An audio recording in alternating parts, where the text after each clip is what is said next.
या गोष्टीचं समाधान आहे की दसरापूरच्या केसमध्ये पोलिसांनी अतिशय प्रोफेशनली इन्व्हेस्टिगेशन केलं आणि आपले पब्लिक प्रॉसिक्युटर योग्य केस त्या ठिकाणी मांडू शकले। त्यामुळे सगळे जेवढे पुरावे दिले होते ते ग्राह्य धरून रेअरेस्ट ऑफ द रेअर केस आहे हे मान्य करून माननीय जज महोदयांनी दोषीला शिक्षा त्या ठिकाणी देण्याचा निर्णय घेतलेला आहे। शिक्षेच्या क्वांटमवर देखील त्या ठिकाणी जो काही चिरळ करावी लागते ती झालेली आहे, आर्ग्युमेंट झालेला आहे आणि आता 29 तारखेला शिक्षेचं प्रोनाउन्समेंट होईल। प्रॉसिक्युशनच्या वतीने प्रूव्ड बियॉन्ड डाऊट अशा पद्धतीनं केस प्रूव्ह झालेली असल्यामुळे त्या नराधमाला मृत्यूदंडाचीच शिक्षा द्यावी अशी मागणी करण्यात आलेली आहे।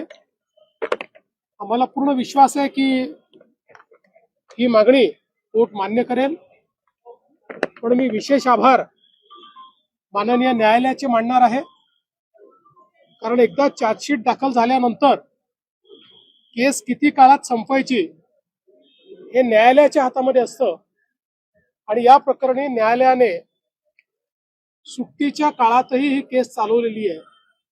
त्यामुळे घटनेचं गांभीर्य समजून घेऊन न्यायालयाने अतिशय वेगाने, कदाचित सर्वात रेकॉर्ड स्पीडने ही केस चाललेली आहे। ही केस एक बेंचमार्क मानून यापुढे देखील दुर्दैवाने जर एखादा प्रकार घडला तर त्याच्यामध्ये तात्काळ न्याय मिळू शकतो, अशा पद्धतीनं या केसचं उदाहरण आता सेट होणार आहे आणि म्हणून मी माननीय न्यायालयाचेही आभार मानतो।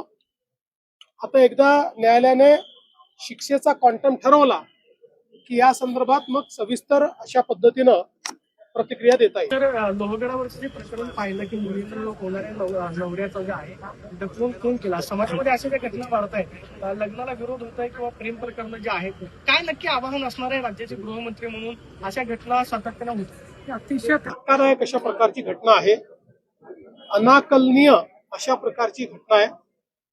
खरं म्हणजे कुठेतरी समाज म्हणून आपल्याला विचार करण्याची आवश्यकता आहे की शिकल्या सवरलेल्या चांगल्या घरच्या मुला मुलींमध्ये अशा प्रकारची दुर्बुद्धी आणि अशा प्रकारचं ची सूडबुद्धी ही नेमकी का तयार होते, त्याच्या पाठीमागची कारण काय आहेत?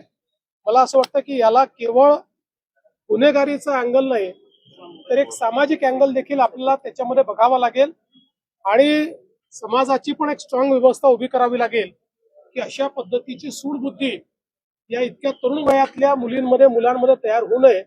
पण एकूणच ही घटना अत्यंत धक्कादायक आहे।